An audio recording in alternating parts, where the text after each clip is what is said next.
Hi everyone, I'm Daenerys and today I'm going to show you how to start teaching online. Okay, the first step is to make sure you have the right tools for your online class. Okay, let's go through the essentials.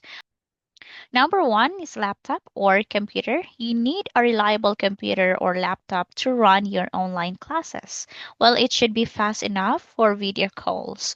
Some companies have preferred specifications, so to be safe, aim for i5 8 generations or higher. Pero yung iba gumagamit ng i3 11th gen, well, it's okay. Number two is headset with microphone and noise cancelling features. A good headset with a microphone ensures clear communication. It helps your students hear you properly and reduces background noise. Kung wala naman kayong pambili ng mga expensive brands, well, you can buy cheaper one and use noise cancelling app like Crisp. Well, subscription required for Crisp, pero meron namang alternative, okay, free alternative like Sonar by SteelSeries. It works. I'm using it right now. Number three, webcam for video classes. So if your laptop's webcam isn't great, well, consider an external one.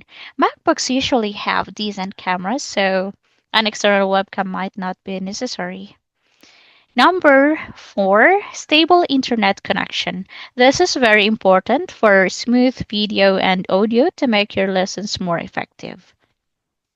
Usually, companies require you to use LAN, but if you're using a laptop in it support Wi-Fi 6, I think stable siya.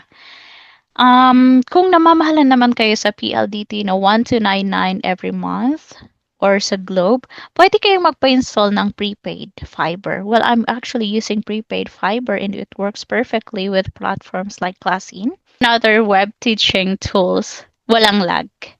Okay, and number five, well-lit background. So finally, make sure your background is well-lit.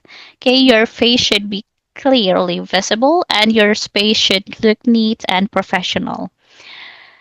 Actually, most ESL companies prefer a plain or white background. So, kung wala kayong white background, well, bili kayo ng tela or cortina. Ilagay niyo sa back ninyo. And that's it. With these basic tools, you're ready to start teaching online. Thank you and see you in my next video.